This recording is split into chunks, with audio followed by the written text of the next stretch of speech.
This is disc number 3.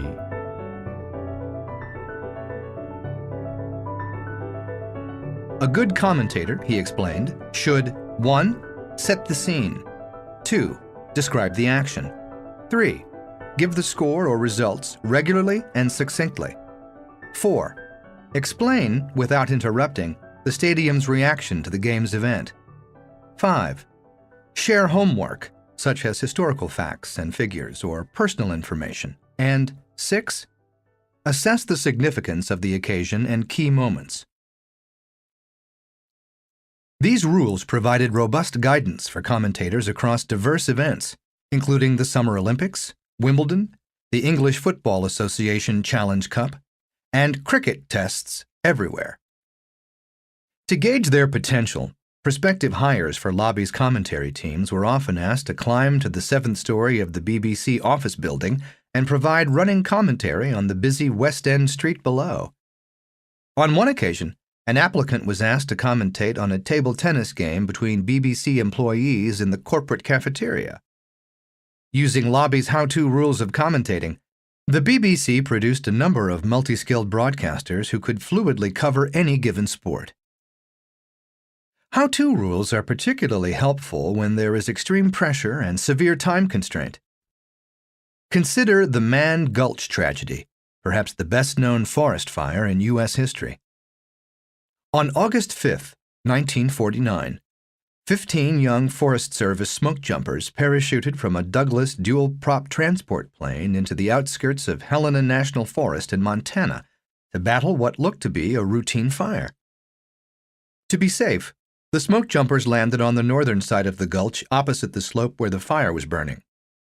Shortly after they landed, the winds gusted, fanning the fire, which jumped the ravine. It quickly grew into a wall of fire 100 feet high, burning at over 500 degrees Fahrenheit and advancing at 12 miles per hour.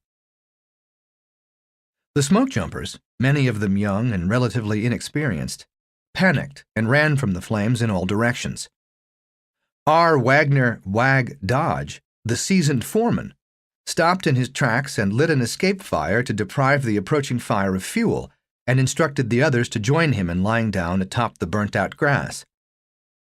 With a raging wall of fire closing on them fast, the inexperienced team continued sprinting, but they could not outrun the fire, which sucked the oxygen out of the air and scorched their lungs.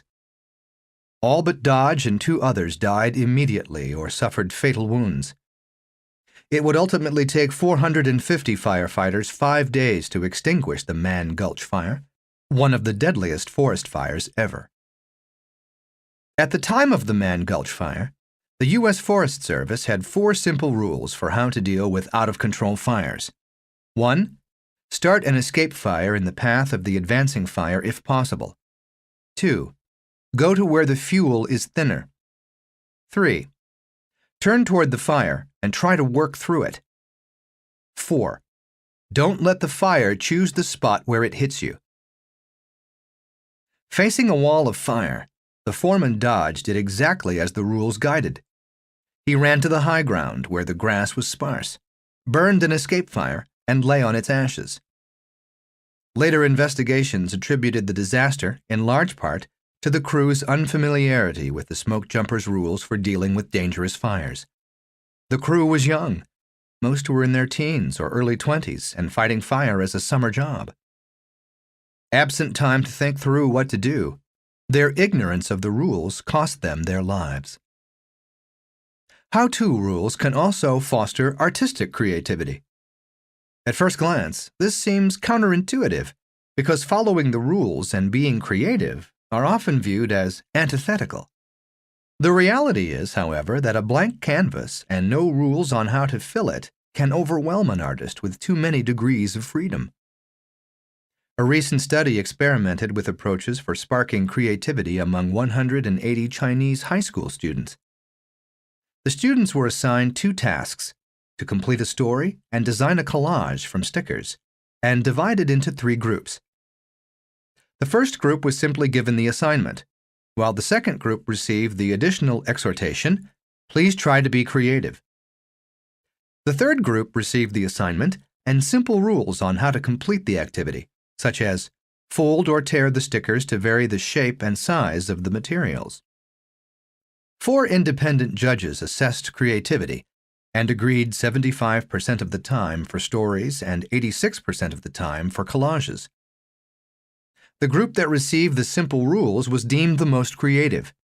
The concrete guidance on how to be creative gave the students an effective starting point and channeled their creativity. In contrast, the group that was encouraged to be creative without any simple rules performed no better than the group that was simply given the assignment. Simple rules are not just for beginners, but rather can also stimulate the creativity of master artists. Patricia Stokes, a painter and psychologist at Columbia University, studied how influential artists like Claude Monet, William Motherwell, and Piet Mondrian produced their groundbreaking work.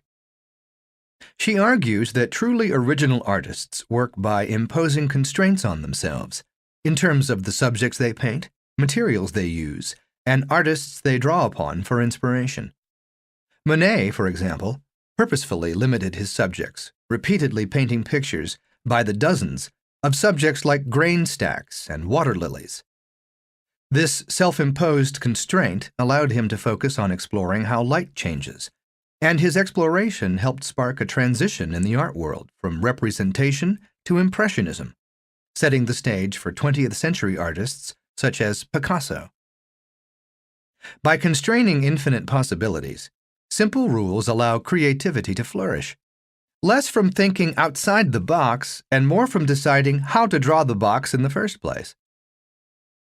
How-to rules can also accelerate creativity.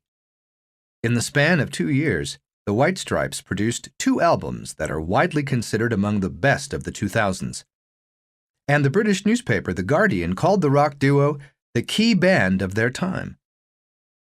The whole point of the White Stripes, according to founder and frontman Jack White, is the liberation of limiting yourself. Their breakout album, 2001's White Blood Cells, which is featured on many lists of the decade's best albums, follows 5 simple rules. 1. No blues. 2. No guitar solos. 3. No slide guitar. 4. No covers. And 5. No bass. These rules constrained the band to a box, but it was their box, and staying in that box helped enable their rapid-fire creativity. "I'm disgusted by artists or songwriters who pretend there are no rules," Jack White said in a New York Times interview. "There's nothing guiding them in their creativity. We could have spent 6 months making our last album. We could have recorded 600 tracks. Instead, we went and made the whole album, 18 songs, in 10 days. By restricting their creative process, how-to rules freed the White Stripes to follow a short, clear path to their favorite patch of creativity.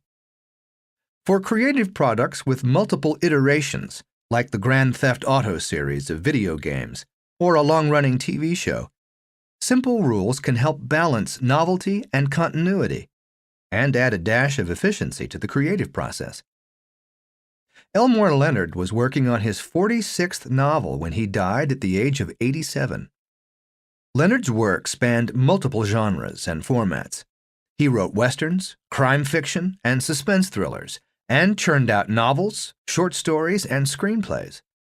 Many of Leonard's most popular works were adapted for the screen, including Get Shorty, Out of Sight, Jackie Brown, and 3:10 to Yuma. At the prodding of the New York Times, Leonard published his simple rules of writing, which include: avoid prologues, never use a verb other than said to carry dialogue, and try to leave out the part that readers tend to skip. These are not universal rules that apply to all writers. If you cut out the boring bits of Nathaniel Hawthorne's House of the Seven Gables, as many high school students might suggest, you would be left with about 3 pages of text. These are the rules of how to write like Elmore Leonard, a spare style moved forward by dialogue. These how-to rules embody the essence of Leonard's distinctive voice, which he maintained over 6 decades without ever slipping into formulaic writing. Balancing novelty and consistency, it turns out, is especially important for individuals and organizations that want to grow. Kathy teamed up with her former PhD student Shona Brown to study why some firms had repeated success with new products and others did not.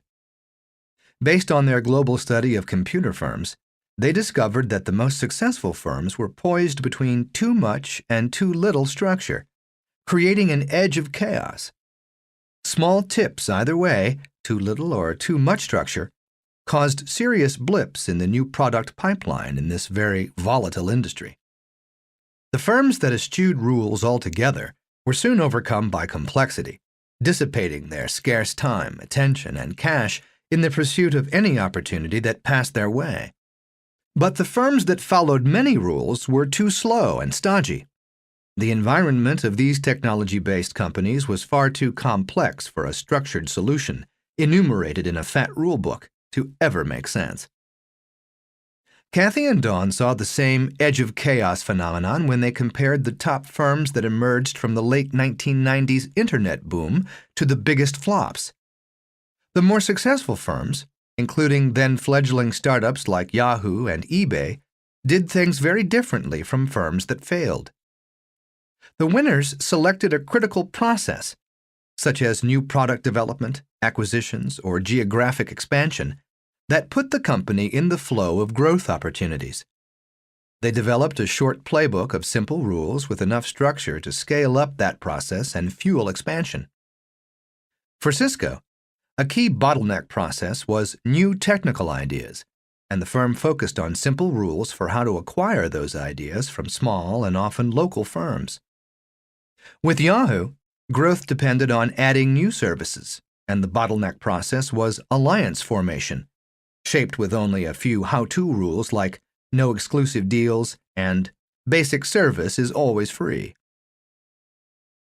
With Amazon, the rules shaped how to add product categories. More recently, Airbnb began using simple rules like focus on hosts to decide which cities to add.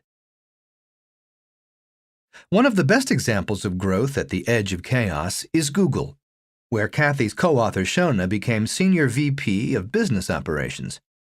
Her informal title was Chief Chaos Officer. Google's senior executives were passionate about staying on the edge of chaos. One journalist commented that the multi-billion-dollar company felt like a freshman mixer with an anything-goes spirit. But the company also lived by simple rules. Early on, Google formulated a playbook of simple rules to hire top talent, especially computer scientists, the recruitment of whom was a critical bottleneck to growth. Here Google had simple rules for acquiring small companies, 10 to 15 employees, primarily for talent and hiring individuals. Look for eccentricity, because it often correlates with creativity. Look for strong referrals from other Google employees, because top people want to work with other top people and are always looking for that kind of talent. And avoid anyone with even the smallest inaccuracy on their resume, to help ensure only high-integrity employees. Google used these rules and a few others to hire the right talent. One of Google's most intriguing how-to rules for innovation was to recreate grad student offices.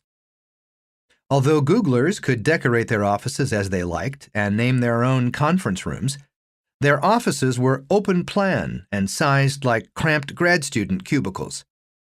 On the surface, this rule saved money because the offices required less space, important in pricey Silicon Valley. But Googlers followed the rule even when they had extra space.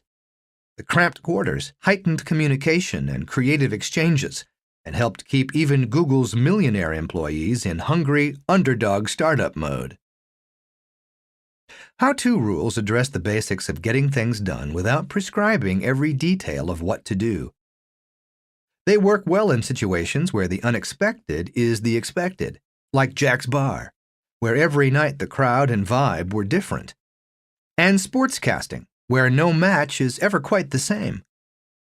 They can stimulate creativity, shape action when there is no time to plan, and create structure that allows entrepreneurs to grow their company. The next two types of process rules address particular aspects of getting things done: coordination and timing. Coordination rules. As dusk falls in Rome between the months of November and February, tourists gather at the entrance to the Eternal City's Termini train station. They're clustering not to catch the intercity to Florence, but to observe flocks of starlings in flight. Flocks of birds are known by different names depending on the species: a charm of finches, for example, or an unkindness of ravens. Starlings in flight are known as a murmuration. The English poet Samuel Taylor Coleridge described the murmuration he observed through the window of a carriage bound for London, a scene that stayed with him for the rest of his life. Starlings in vast flights drove along like smoke, mist, or anything misty without volition. Now a circular area inclined in an arc, now a globe, now a complete orb into an ellipse and oblong, now a balloon with the car suspended, now a concaved semicircle. And still it expands and condenses, some moments glimmering and shivering, dim and shadowy, now thickening, deepening, blackening. While poets can capture a murmuration on paper, scientists have struggled to explain this flocking behavior. Edmund Sull, an English naturalist, published his first book on birdwatching in 1901 and devoted the rest of his life to ornithology, with a particular interest in how flocking birds coordinate their behavior.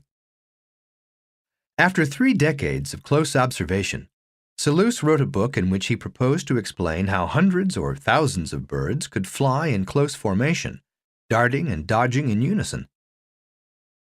He dismissed as ridiculous the possibility that a single bird leader could dictate the behavior of an entire flock. Instead, he postulated that birds could synchronize their actions through thought transference, a form of avian telepathy that allowed the birds to send mental impulses to other members of the flock instantaneously. It is easy to dismiss thought transference as the crackpot theory of an eccentric Englishman who perhaps spent too much time alone in the glades. Although he was reclusive, Sull was not a foolish man. He studied at Cambridge, practiced as a barrister, published 20 books on nature, and is acknowledged as a pioneer of ethology, the study of animals in their natural habitats. Instead, his telepathy theory is a testament to how mysterious bird flocking is, even to someone who studies it carefully. A YouTube search of starling murmuration will give you a sense of the mystery of synchronized flight. Fellow ornithologists wisely dismissed thought transference, but could not come up with a better explanation of flocking behavior. For 50 years after Sull published his book, the question of how starlings orchestrated a murmuration remained unanswered. The solution to how starlings flock came unexpectedly from a software engineer working in a computer lab, not from an ornithologist traipsing around a field. Craig Reynolds studied at MIT, where he wrote his bachelor's and master's theses on computer animation. While designing computer graphics software, Reynolds grew interested in how to simulate coordinated activity in animals, such as the flocking of birds. Reynolds created avian avatars, which he dubbed boids, and wrote a software program in which each boid followed 3 simple rules based on the position and behavior of nearby flockmates. The 3 rules are: 1. Avoid collisions. 2. Head in the same direction as your nearest neighbors. And 3. Stay close to your nearest neighbors. These 3 rules are all that boids need to coordinate with one another and produce their amazing group-level flocking behavior, closely matching that of real birds.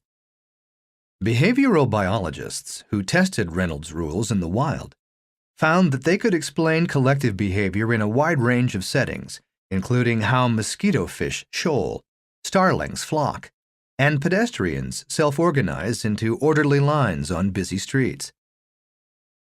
The flocking rules are an example of coordination rules, rules that guide interactions among members who intermingle in a complex system. Coordination rules work by clarifying what to do in relation to others. Starlings in a murmuration know to avoid colliding with their neighbors and can dart and turn confidently, knowing that their flock mates will avoid rear-ending them. In fact, coordination rules only make sense in a social context. A bird cannot stay close to its neighbors if it is flying alone. Collectives can attain objectives that are impossible for individuals to achieve alone. A predator can easily pick off a single bird when the group is flying in uncoordinated fashion. In flocks, however, individual birds minimize their risk of predation by coordinating their motion and evasive maneuvers to confuse predators. Predators can benefit from collective behavior as well. A solitary locust is nothing special, but as a swarm, locusts constitute a pestilence of, well, biblical proportions. Even today, locusts threaten the sustenance of 1 in every 10 people on Earth. A swarm can contain millions of locusts, blacken the sky over several kilometers, and travel the length of a continent, devastating crops and livestock along the way. Yet most of the time, locusts live a solitary existence, avoiding contact with one another and only occasionally mobilize into a hellish army. The difference between locusts in their solitary versus their collective state is so massive that biologists at one time classified them as separate species. The trigger for the transition from one locust state to another remained a mystery. It turns out that coordination rules, of a particularly grisly sort, explain locusts' transition from reclusive loners to deadly horde. When the density of locusts exceeds a threshold, they begin to sneak up behind others to bite them. A locust that fails to escape is quickly devoured, often in mid-flight, by its attackers. Locusts can avoid cannibalism most of the time by steering clear of one another. But when they are forced into tight quarters, they follow 2 simple rules. 1. Flee from the locusts chasing you from behind, and 2. Try to eat the locust in front of you if it gets too close. Locusts that ignore these rules are devoured. But when millions of locusts individually follow these rules, they collectively stabilize into a pestilent conga line that can devastate wide swaths of farmland. When individuals follow coordination rules, collective behavior emerges. Birds flock, wildebeests migrate, fish school, and locusts swarm. But people are smarter than birds and boids, and so their emergent behavior can be both more unpredictable and more innovative than that of animals. Consider the case of improvisational comedy, an art form that traces its origins to the Compass, a bar near the University of Chicago. In 1955, a group of young comedians began acting out scenarios suggested by patrons. Members of the group went on to found the Second City, the improvisational comedy troupe whose alumni read like a who's who of comedy, including Tina Fey, Mike Myers, Bill Murray, Gilda Radner, Steve Carell, Stephen Colbert, and Amy Poehler. The form of improvisation pioneered at the Second City inspired influential U.S. television shows, including Saturday Night Live, Whose Line Is It Anyway?, Curb Your Enthusiasm, and too many movies to mention.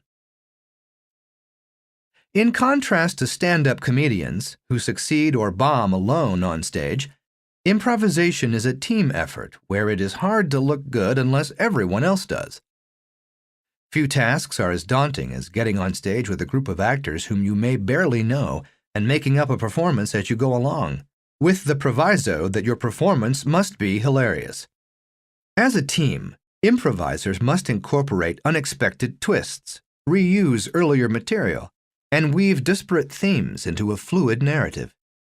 Moreover, they must coordinate their interactions in real time without a script to dictate what happens next, a rehearsal to work out the kinks, or even a director to guide the action.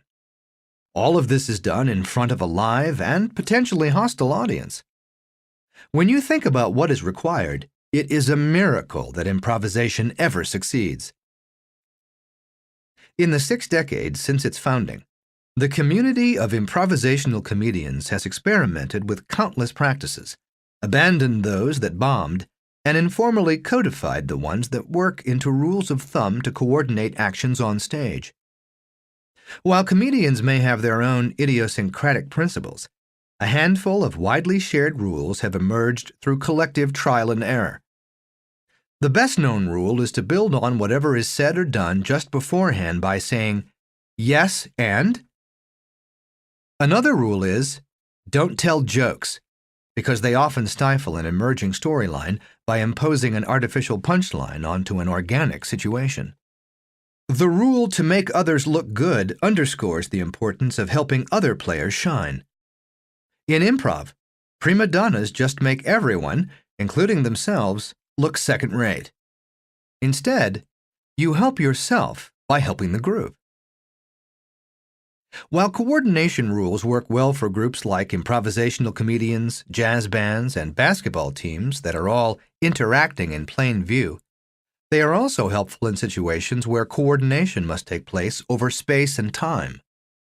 In these situations, no one can see the big picture. Coordination rules can be followed using only local information. No single starling can see the entire flock, but every starling can see the half-dozen or so birds that are nearby and use them to follow the flocking rules.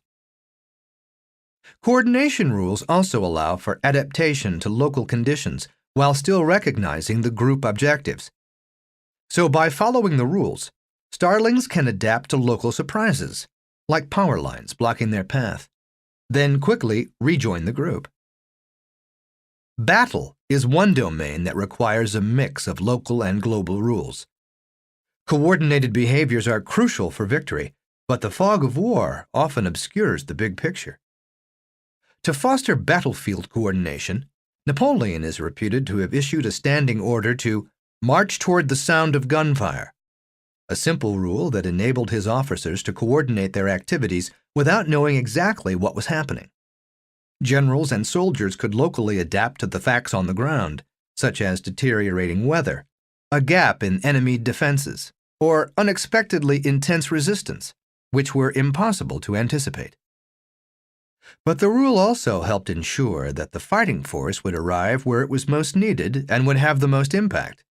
In contrast, a detailed coordination plan would likely not work well because the units could not adapt to changing local circumstances.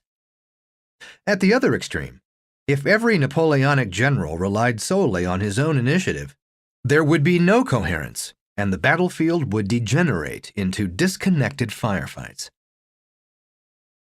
Simple rules for coordination address how to accomplish activities that require multiple actors, such as people, animals, and nations, to work together.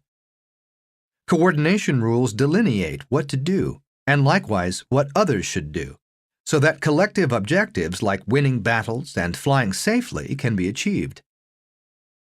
Coordination rules, however, do not deal with when to do things. For that, we turn now to the third process rule, timing, which addresses when to act. Timing rules. Insomnia affects 1/3 of all adults and is a condition that can severely reduce one's quality of life and create major hazards for others. The Exxon Valdez oil spill, the Challenger space shuttle explosion, and the Chernobyl nuclear meltdown have all been attributed to sleep-deprived humans making errors. Insomnia particularly affects older adults, who have greater difficulty sleeping than younger people and are also more likely to experience the adverse side effects of common sleep medications. Thankfully, recent research shows that relief can be provided with the use of simple guidelines that even the most exhausted brains can follow. Researchers from the Sleep Medicine Institute at the University of Pittsburgh recently tested a drug-free treatment on a group of 79 senior citizens, all of whom suffered from chronic insomnia. The results are encouraging. 2/3 of the participants reported an improvement in sleep quality, and over half experienced no symptoms of insomnia at all. Of those who slept better, 3/4 had sustained their improvements for at least 6 months, all without drugs, side effects, or even a trip to the doctor. Insomniacs can get a good night's rest by following 4 simple rules for when to sleep. The first is, get up at the same time every morning, which turns out to be more crucial than a regular bedtime for establishing a restful sleep pattern. The second is, avoid going to bed until you feel sleepy, even if this means hitting the hay later than you would ideally like. The third rule is, do not stay in bed if you are not sleeping. And the final rule, which follows from the others, is, reduce the time spent in bed. Following these rules keeps troubled sleepers from spending 10 or 12 hours in bed in order to snag a few hours of sleep, a common pattern in older adults. In the short run, these rules may lead to people feeling tired or sleep-deprived as they adjust. But over the long term, patients who follow these rules usually enjoy a deeper, more restful sleep that comes on more quickly. The simple rules for sleeping are examples of timing rules, rules that guide when to take actions. Timing rules sometimes specify taking action when some triggering event happens. Known as event pacing, this kind of rule links actions to events, such as getting drowsy in the insomniac's rule of going to bed when tired. Other timing rules call for action at a particular time on the clock or calendar. Known as time pacing, these timing rules create deadlines and rhythms, like the morning drumbeat of the insomniac's rule to get up at the same time every day. Regardless of type, timing rules clarify when to do something and work best when temporal considerations like deadlines, rhythms, and sequences are relevant. Going to bed only when tired, getting up at the same time every day, and limiting the time spent in bed are all rules about how to sleep better by paying attention to time. Dragonflies provide a clear example of timing rules that rely on event pacing. There are more than 5,000 known species of dragonflies. Approximately 50 of them migrate, like birds, in the autumn and spring, sometimes covering more than 400 miles, the distance between Boston and Washington, D.C., over 2 months. When migrating, dragonflies spend varying amounts of time in flight each day. They cover more than 60 miles on some days, but they also have stopover days when they fly less than a mile. While scientists know the overall migration pattern of dragonflies, they have long puzzled over how exactly the insects decide to fly on any particular day. A team of scientists led by researchers from Princeton University decided to solve the mystery by studying the timing of dragonfly migration. They captured green darner dragonflies in New Jersey in the autumn and used a mixture of crazy glue and eyelash adhesive to fix a tiny transmitter to each insect's midsection. Dragonflies are remarkably strong flyers. They mate in the air, with the male carrying the female on his back, so the additional weight of the electronic gear would not slow them down. The scientists then used an airplane and ground vehicles equipped with tracking devices to track the insects' movements. The scientists followed the dragonflies as they flew south for the winter, carefully observing the insects' behavior. They learned that green darners avoid headwinds and instead surf the prevailing breezes, which explained their mystifying zigzag flight paths. The scientists also discovered that a few timing rules explained when the insects fly and when they stay put. One rule is to fly only when the nighttime temperature falls for 2 consecutive nights. Falling nocturnal temperatures are highly correlated with frigid northern winds that carry the green darners south and remind the dragonflies to get going. While some wind is ideal, extreme gusts are dangerous regardless of which way the wind is blowing. So the second timing rule is to stay put on windy days, that is, when the wind blows more than 15 miles per hour. Together, these timing rules specify the events that trigger when green darners start flying. In contrast, time pacing rules dictate acting at a particular time on the clock or the calendar, and thereby create rhythms and deadlines. The insomniac's rule for getting up at the same time every day, for example, sets the pace for starting each day. The green darner's annual pattern of migration also follows a rhythmic time-pacing rule: fly south in autumn, fly north in spring. In fact, Nature is full of examples of time-pacing rules, with the rhythms often synchronized with some external rhythm. Examples include our body's circadian clock adjusting to sunup and sundown, the tendency of adjacent pendulum clocks to converge on the same rhythm, and the seasonal hibernation of brown bears. Time-pacing rules can make sense outside nature, too. Take Pixar, the computer animation studio that marches to rhythmic rules for when to release movies. Pixar's first full-length movie was Toy Story. The Oscar-winning film was a huge success, but the studio unfortunately needed about 4 years to create a movie like Toy Story that could meet Pixar's lofty quality bar. And yet, releasing a movie every 4 years is not much of a business and might not attract the best storytellers to the studio. As it turns out, part of Pixar's solution was to put in place timing rules. One rule called for releasing a new movie every year in order to create the critical mass required to run a viable business.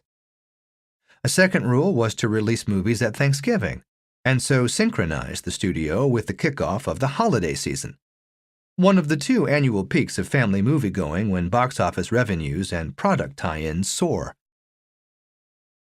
Following these timing rules, in practice, was no easy task. To release a movie every year, Pixar needed to have 4 films in production at any one time, and yet the company barely had staff for 1 when Toy Story was made. Pixar had to ease into its timing rules because of a shortage of animators, and it took the studio several years to hire and train enough people in the Pixar way of telling stories. Ultimately, Pixar established a pipeline of movies, with one set of people working on a given movie in its first year of development, another set in the second year, and so on. Every year, a movie would ideally move to a new development stage with a fresh set of people until it was released 4 years later. It took a while, and there were blips, but Pixar created something close to a hit movie-making factory. By getting the right people on a given movie at the right stage every year, and then annually rotating them to the next movie, Pixar was able to consistently turn out creative successes from Monsters, Inc., Finding Nemo, The Incredibles, and Ratatouille to WALL-E and Up. The 1 movie per year rule worked because, like all time-pacing rules, it gave people a rhythm with a goal and a sense of urgency to achieve it. The rule also proved efficient because it kept everyone continuously busy and not sitting around waiting for their next job, a very costly proposition. Pixar's leaders could choreograph movie projects, keeping employees engaged from film to film while still providing time for creativity. Pixar's artistic types could also develop personal rhythms for their own tasks, consistent with the annual cycle. A surprising benefit of the rule was its unforgiving deadlines, since many creative people simply cannot resist fine-tuning their art without hard stops. Timing rules are particularly relevant in competitive situations when rivals go out of their way to disrupt their opponents. This is common in sports like basketball, where quick teams attempt to play up-tempo while less athletic teams try to slow the game, and baseball, where pitchers try to upset the timing of hitters by mixing up the speeds of their pitches. An intriguing timing rule in competitive situations is to stay out of sync. Stanford engineering professor Rita Katilla has studied the global robotics industry, looking at product rivalry and firm success, using over 30 years of data. She finds that the best firms purposefully stay out of sync with their rivals. They stay ahead by introducing their newest products, those utilizing the latest technology, before their competitors. But more surprising, the best firms also stay behind by exploiting well-known technology to the fullest and avoid releasing products when their rivals do. The 19th century financier Nathan Meyer Rothschild would agree. One well-known investing rule attributed to Rothschild is, "Buy when there is blood on the streets." This may sound like the heartless advice of a distant, unfathomably wealthy man, but it is actually Rothschild's highly successful out-of-sync investing rule. Nathan Rothschild was very rich, owning 0.6% of British GDP, But he was not born that way. The full rule attributed to Rothschild is, "Buy when there is blood on the streets, even if that blood is your own." As a young boy living in the cramped Jewish ghetto of Frankfurt, Germany, Rothschild was well acquainted with suffering. French revolutionary troops laid siege to the ghetto in 1796, when he was 18, causing widespread destruction. Rather than the rule of an aloof aristocrat, "Buy when there is blood on the streets" is more like the hard-won wisdom of a tough street kid.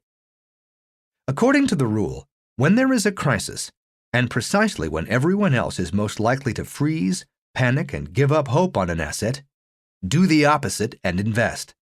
Timing rules can also guide activities that follow predictable patterns or sequences. A terrific example is Startup Chile, where Kathy sits on the advisory board. Startup Chile, or SUP, is the brainchild of Nicholas Shea, a fourth-generation Irish Chilean, and the Chilean government. Initially, SUP's idea seemed crazy. Give $40,000 to foreign entrepreneurs to come to geographically remote Chile and bootstrap their startups. The Chilean government would hand out free office space and a one-year visa. There were no strings attached, and the entrepreneurs could leave Chile right after participating in the program. The dream was to attract high-potential entrepreneurs to set up shop in Chile and transform the national mindset and entrepreneurial ecosystem. By importing entrepreneurs, Chileans could learn from these leaders, and Chile might then become an innovation hub like Singapore or Israel. The fear was that no one but South Americans from poor countries would apply, and that ordinary Chileans would vociferously complain about giving away taxpayer money to foreigners. To make SUP work, its founders came up with timing rules for hosting entrepreneurs. The first required that the entrepreneurs live and work in Chile for 6 months. This rule struck a balance.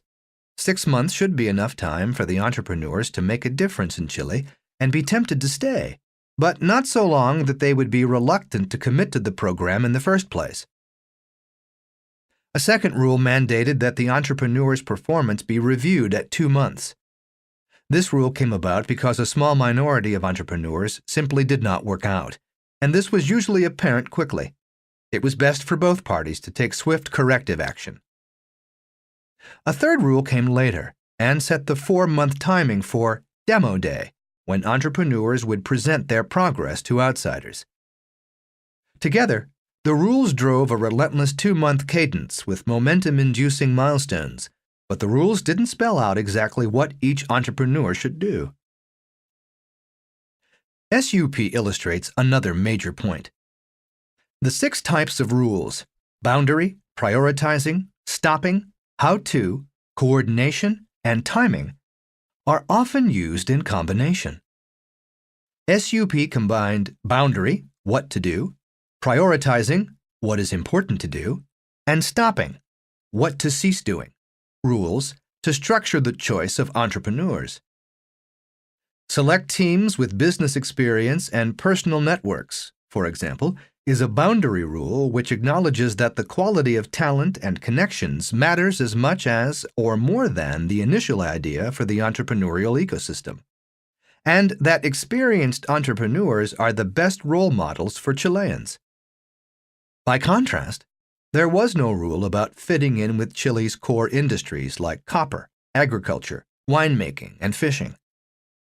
A prioritizing rule gave the top 20% of the entrepreneurs in a cohort, determined at the 2-month review, preferential access to scarce resources like meetings with VIP visitors. A stopping rule called for the removal of slackers, who were easy to spot by the number of tourist junkets they took. An unusual how-to rule ensured that entrepreneurs contributed to Chile's entrepreneurial ecosystem. Activities such as attending meetups or giving a talk at a local university earned them a number of points toward the 4,000 they were asked to accumulate during their 6-month stay. Collectively, these rules helped SUP lure top-notch talent from abroad and achieve its aims of improving Chile's business environment. In 2010, The first cohort of 22 startups from 14 countries arrived in Santiago. From there, the numbers grew. In 2013, there were over 4,000 applications from 94 countries for 285 slots. The SUP startups have raised about $50 million in venture capital financing from investors in South America, the United States, and Europe. And initial evidence indicates that SUP is changing the mindset and behaviors of its Chilean participants. It is still too early to measure the definitive value for Chile, but Santiago is now buzzing with entrepreneurs, foreign and domestic, who are sharing their knowledge in sectors from social media to biotech. By now, you should have a good idea of what simple rules look like and how they work. But where do these rules come from in the first place? Understanding how simple rules are formed is the next step in figuring out how to create your own rules. That's where we'll turn in the next chapter. 4. Where simple rules come from. At first glance, it is an idyllic vista. A green hilltop surrounded by vibrant butterflies, so numerous that they bump into backpackers hiking to the summit. Hilltopping, the term for when some butterflies congregate, is just a few woodland critters short of a scene from a Disney movie. But to the butterflies, it is more of an X-rated feature. Males and virgin females ascend their local hilltops to mate en masse, wings entwined with one another, male claspers embracing female abdomens. You might think that a butterfly orgy requires no coordination, that masses of randy butterflies colliding into one another at random will be enough to produce scores of offspring. In reality, relying on random collisions doesn't work. Butterflies have a lot of space to cover, and very little time to do it. If butterflies were the size of humans, their population density would be 1/10 that of Alaska. Butterflies live, on average, just 1 month, so time is of the essence. The butterflies need to find each other, and quickly. From an evolutionary perspective, the stakes are high, since romantics who fail to mate cannot pass their genes on to the next generation. How do butterflies know where to go to maximize their chances of finding a suitable mate? Hilltopping is a complicated operation. Butterflies must navigate vast terrain to find the spots where potential mates are most likely to congregate, particularly those from other populations who can mix up the gene pool. They must avoid settling too quickly on a hill, when higher ground and better mating opportunities may be within range. These are complex optimization problems for humans to calculate. But butterflies are working with much less processing capacity. 2.5 million butterfly brains could fit inside one human brain.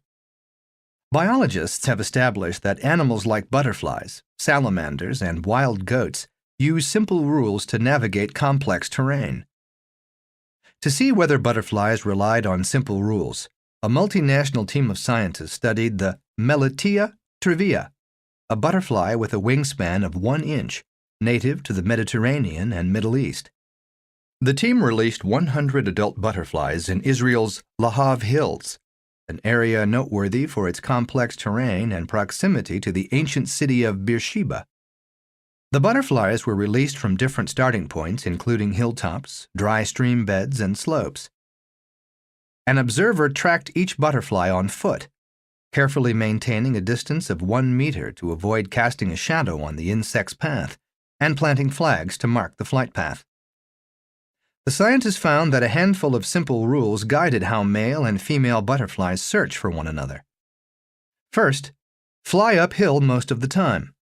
Second, fly toward the highest slope in sight, within the butterfly's range of vision of about 165 feet.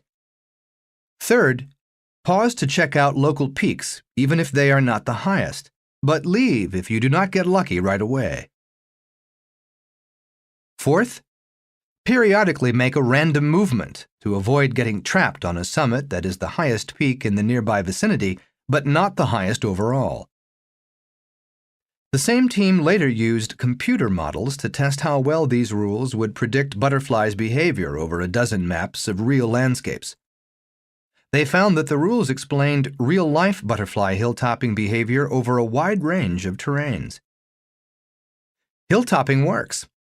It is a clever way for butterflies to reproduce, bringing males and females from disparate regions together to create one big, healthy gene pool. But how did such a sophisticated system of coordinated behavior emerge among these beautiful insects? Throughout this book, we have described how simple rules are ubiquitous in nature, business, medicine, sports, creative arts, and elsewhere. Where do they come from? Natural selection. The simple rules that govern hilltopping evolved over hundreds of millions of butterfly generations. The species first arose approximately 150 million years ago, when Jurassic period dinosaurs ruled the Earth. Random variation hardwired the rules into a few lucky butterflies, which were more likely to mate and pass the relevant genetic code for hilltopping to a larger number of offspring. Butterflies without the adaptive mutations fluttered gracefully into extinction. The Nobel Prize-winning economist Friedrich Hayek believed the rules that guide human society emerged through an evolutionary process much like that which produced hilltopping rules among butterflies. As people went about their day-to-day lives, they encountered the same problems over and over again. Travelers dragging carts in different directions along the same path, for example, would reach an impasse if both stayed in the middle of the road. People presumably tried alternative ways of resolving the resulting conflicts. One imagines that cudgels and cursing played a prominent role in these early experiments. Ultimately, people stumbled on simple rules like stick to one side of the road that worked well for everyone and won widespread adoption. Simple rules evolve in communities much as they do in societies as a whole. Consider the case of stand-up comedians, a community governed by the simple rule, don't steal jokes, and where the punishment for violating the rule is no laughing matter. In one 2005 incident at the Laugh Factory Comedy Club in Los Angeles, George Lopez grabbed fellow comic Carlos Mencia, slammed him against a wall, and punched him. Mencia's alleged crime? Plagiarizing Lopez's material. Joke stealing is the cardinal sin in stand-up comedy today, but it was not always so. For much of the 20th century, stealing jokes was no big deal. In the vaudeville era, performers would repeat other comedians' material verbatim without attributing the source. Later comedians, such as Milton Berle and Bob Hope, drew on vast stores of generic jokes. Expert delivery and timing, rather than originality, mattered most. Hope was widely accused of joke stealing, and Berle was so notorious for it that he once quipped that the prior act was so funny I dropped my pencil.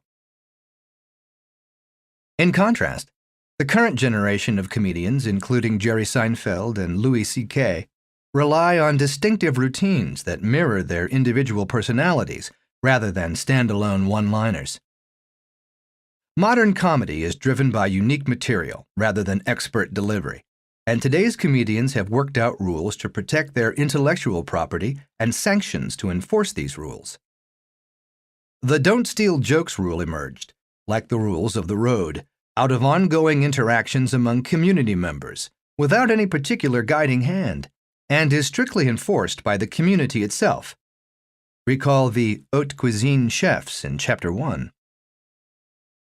Rules evolve to address the most pressing issues in communities.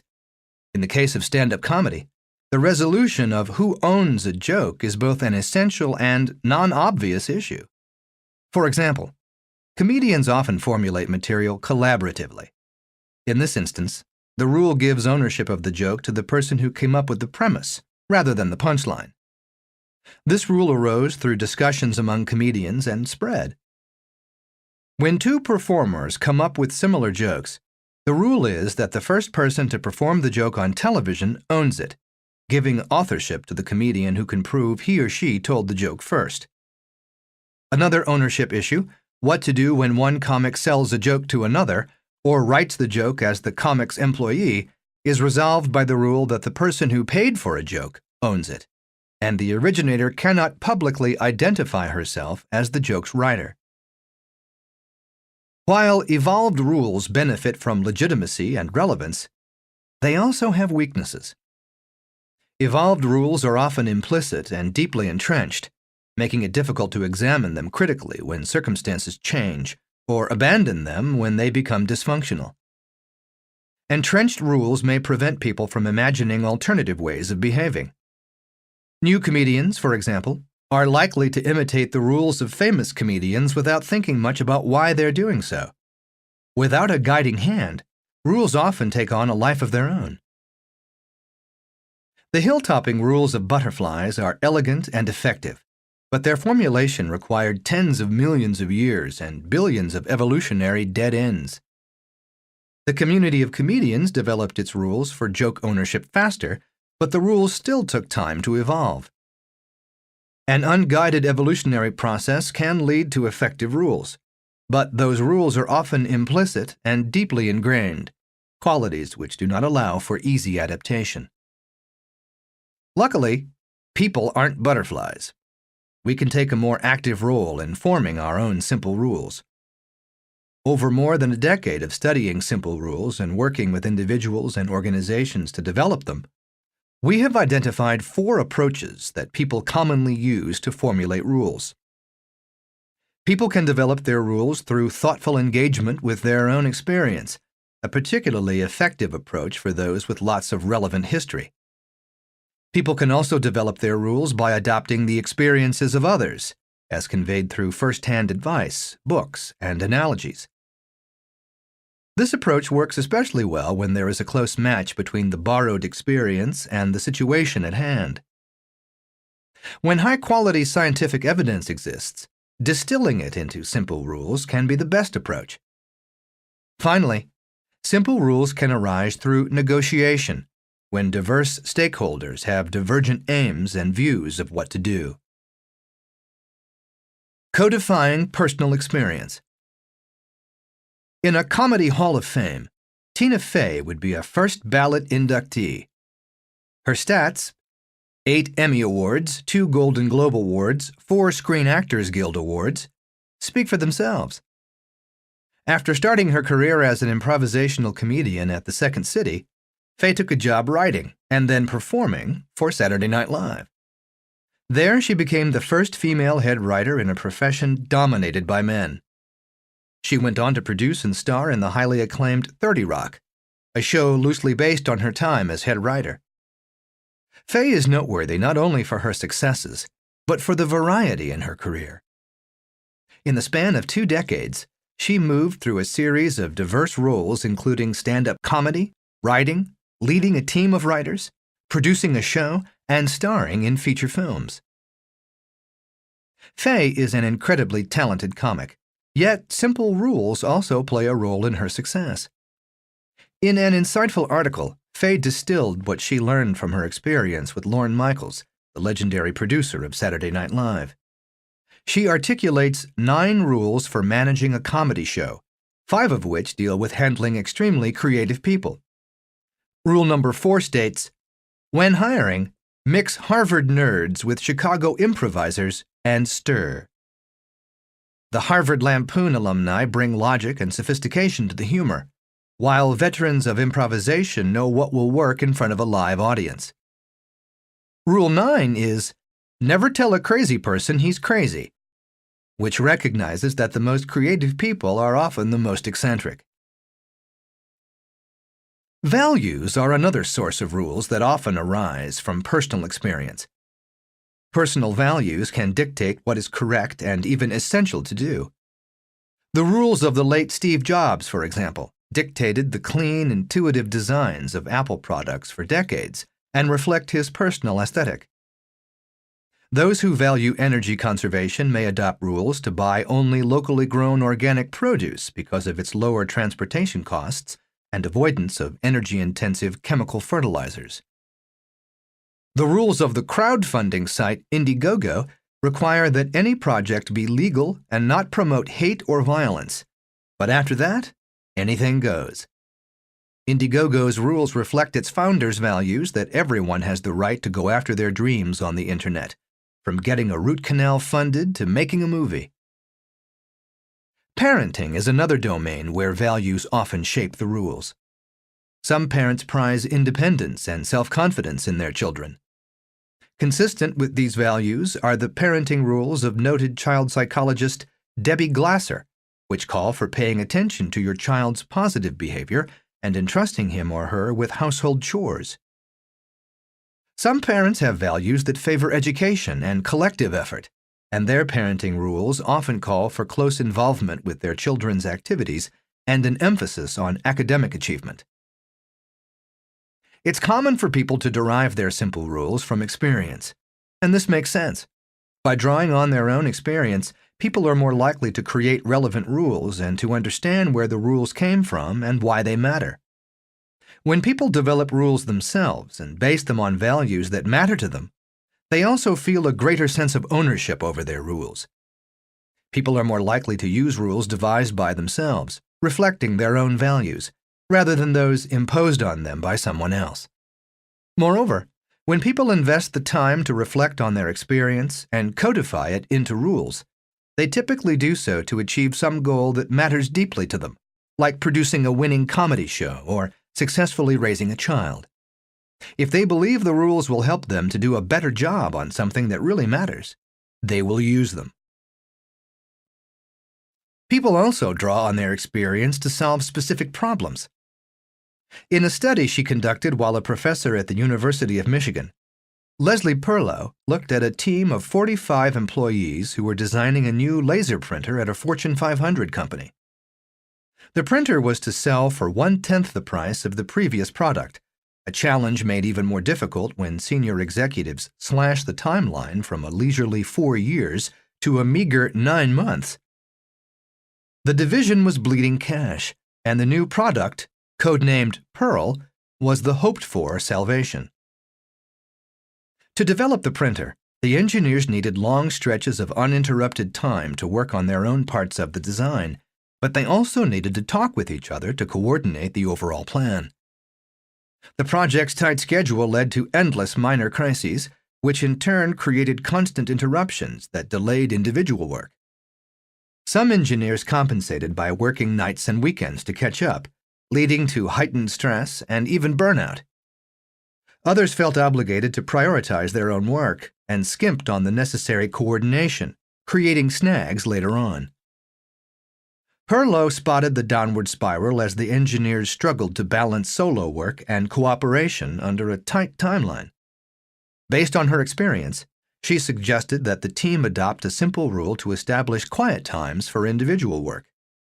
After some experimentation, the team settled on a rule. Tuesday, Thursday, and Friday mornings are quiet times. This rule ensured that engineers could focus without interruption at these times, but also left the rest of the week available for collaboration. After the quiet time rule was implemented, 2/3 of the engineers reported that their productivity increased. Despite the aggressively tight schedule, the printer shipped on time, only the second time that had happened in the division's history, a result that the team leader attributed to the quiet time rule. This approach to developing rules works especially well when it draws on a deep pool of experience. Based on many years in the entertainment industry, Tina Fey could derive insightful rules from her vast experience. Her rule, "Never tell a crazy person he's crazy," for example, embodies a rich understanding of the close link between creativity and eccentricity. But when people lack sufficient first-hand experience to create such rules, it makes sense to look to other sources, such as the experience of others.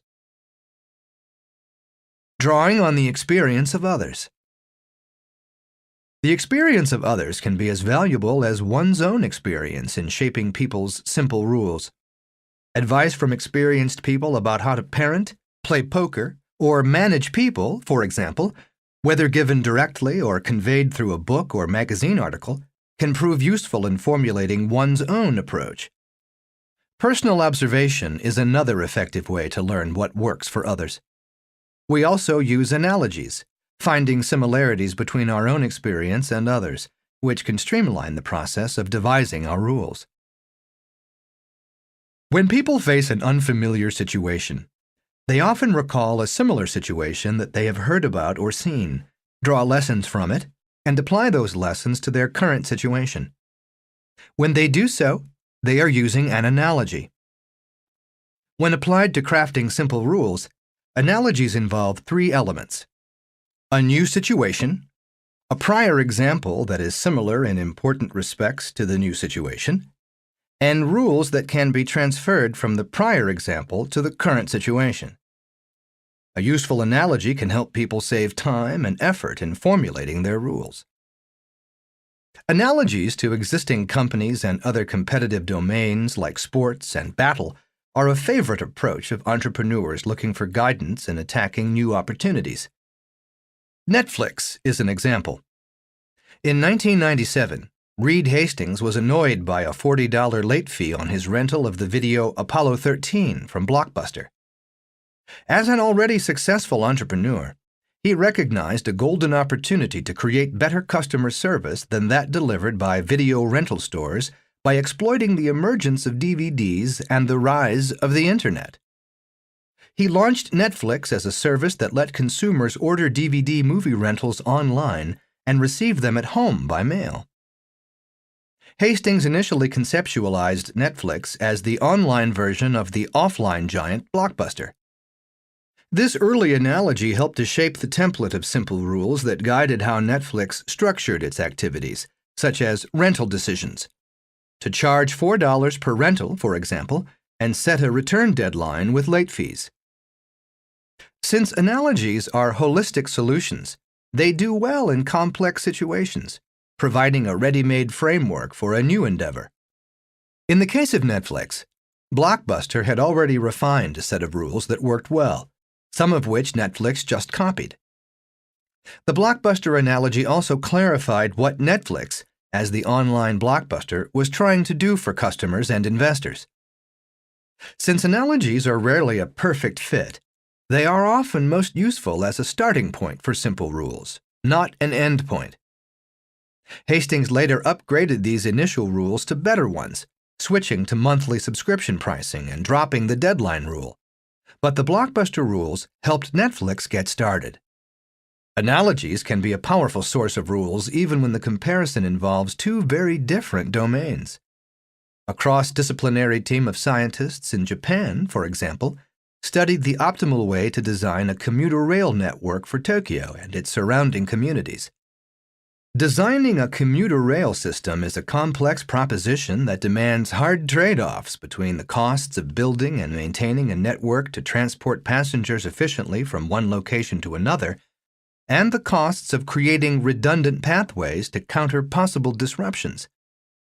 Trial and error may be the single worst way to develop a city's transportation network. Knocking down a rail line that did not work out and then building another one at random would enrage taxpayers and commuters. The team needed some rules for designing rail networks without actually building them. To tackle this problem, the researchers drew an analogy to Physarum polycephalum, commonly known as the many-headed slime mold, notable for its propensity to seek out decaying leaves and logs, avoid light, and not much else. Slime mold is not an obvious source of inspiration for designing transportation in Tokyo, one of the most technologically advanced cities in the world. For one thing, the slime mold has no brain. But this organism happens to be particularly adept at resolving its constant battle against starvation with an efficient yet resilient network of sprawling probes, precisely the trade-off at the heart of designing rail systems. Slime molds act by sending out tube-like probes in multiple directions to search out food and transport nutrients. Scientific experiments show that the many-headed slime effectively lurches through complex terrain in search of food by mostly following efficient paths that are the shortest distance between one food source and the next. Yet occasionally, the slime oozes along to its next meal via redundant routes that can work in a pinch, creating alternatives if paths to food sources are disrupted. To model the complexity of Tokyo's rail system, the Japanese scientist placed oat flakes on pieces of glass, with each food source representing Tokyo or one of its 36 surrounding towns. The amount of food was proportional to the municipality's population.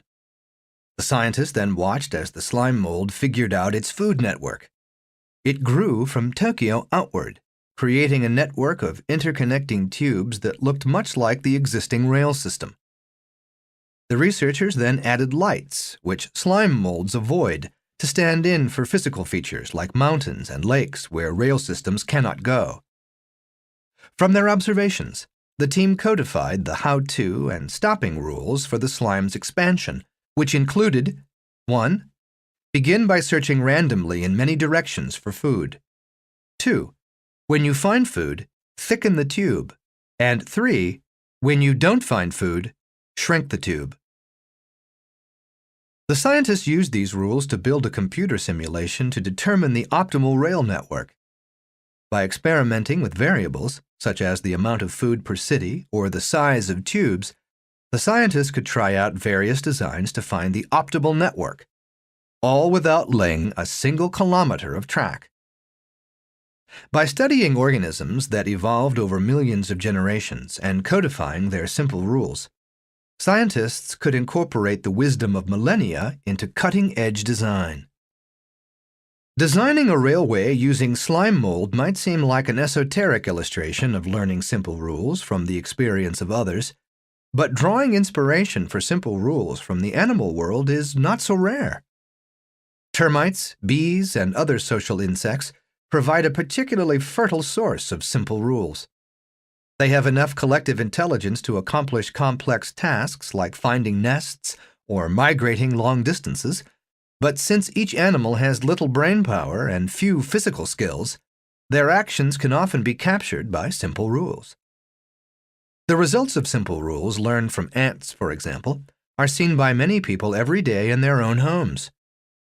Roomba, a vacuum cleaner that resembles a frisbee on wheels, is the world's most widely owned robot.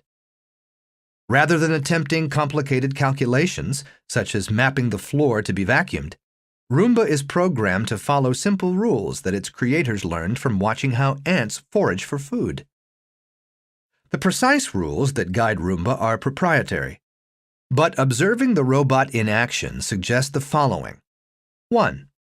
Turn when you hit an object. 2. Spiral when caught in a corner. And 3. Return to the docking station when power is about to run out. By copying the actions of cognitively limited insects alive since prehistoric times, engineers are bringing futuristic helpers into our living rooms.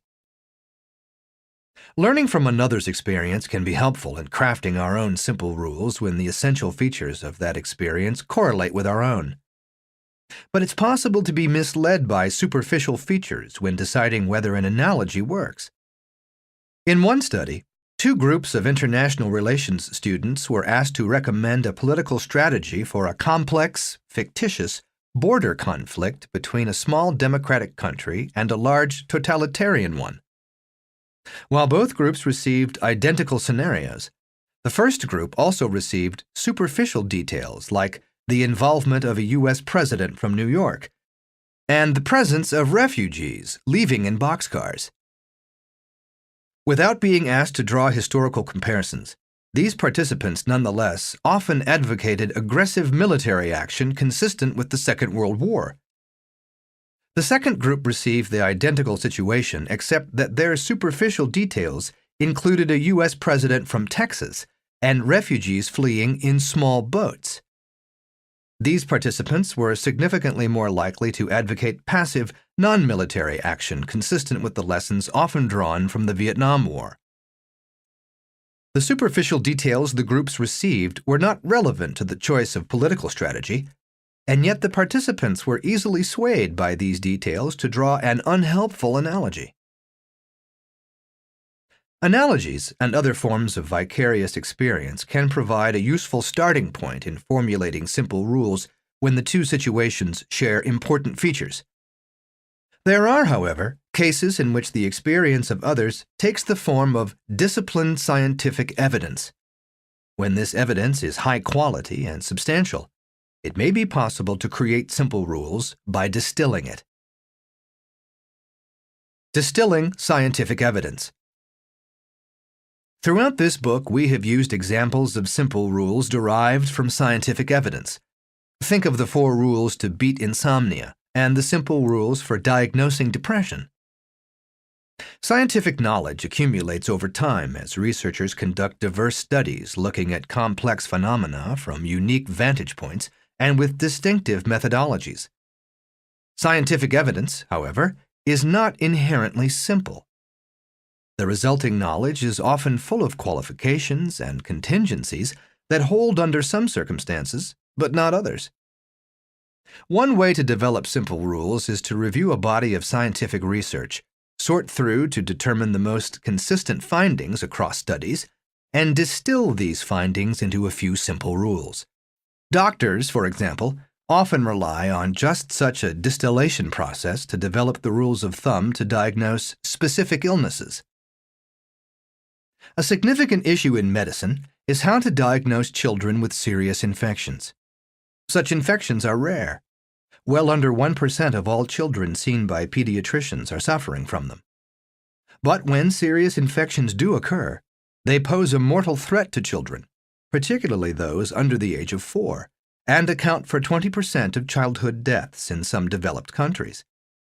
Identifying these deadly infections is tricky, both because they are very rare and because many children visit the doctor before their symptoms are sufficiently severe to signal serious problems. A European research team recently reviewed the scientific evidence on diagnosing serious infections in children with the goal of developing a handful of simple boundary rules that general practitioners could use to identify or rule out serious infections. They scanned medical databases and identified 1,860 possible studies for inclusion. They then selected the articles that were relevant to their specific question. They looked for studies that included explicit rules for diagnosing serious infections, focused on children as the patients, and were conducted in developed countries by general practitioners, because they wanted only rules that primary care providers could use. These criteria winnowed the relevant articles from 1,860 to 255. The authors then screened these for the quality of their research design and chose 36 articles of sufficient merit to include in their final analysis. They then analyzed each diagnostic rule to see how accurately the rule either spotted a serious infection or ruled it out.